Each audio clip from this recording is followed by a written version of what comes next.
Hey, it's Tucker Carlson.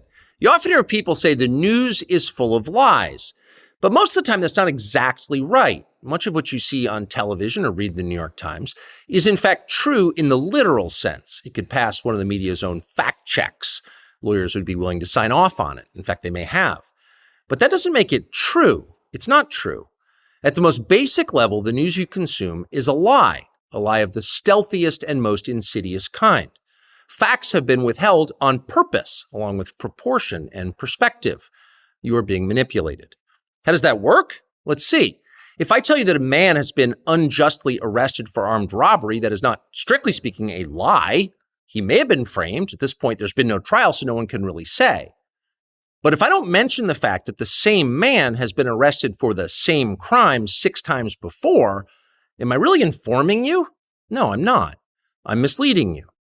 And that's what the news media are doing in every story that matters, every day of the week, every week of the year. What's it like to work in a system like that? After more than 30 years in the middle of it, we could tell you stories. The best you can hope for in the news business at this point is the freedom to tell the fullest truth that you can. But there are always limits. And you know that if you bump up against those limits often enough, you will be fired for it. That's not a guess, it's guaranteed. Every person who works in English language media understands that. The rule of what you can't say defines everything. It's filthy, really, and it's utterly corrupting.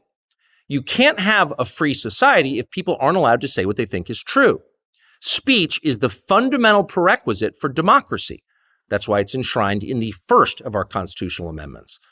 Amazingly, as of tonight, there aren't many platforms left that allow free speech. The last big one remaining in the world, the only one, is Twitter, where we are now. Twitter has long served as the place where our national conversation incubates and develops.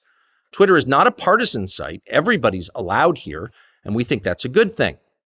And yet, for the most part, the news that you see analyzed on Twitter comes from media organizations that are themselves thinly disguised propaganda outlets. You see it on cable news, you talk about it on Twitter. The result may feel like a debate, but actually the gatekeepers are still in charge. We think that's a bad system. We know exactly how it works, and we're sick of it. Starting soon, we'll be bringing a new version of the show we've been doing for the last 6.5 years to Twitter. We'll be bringing some other things too, which we'll tell you about. But for now, we're just grateful to be here. Free speech is the main right that you have. Without it, you have no others. See you soon.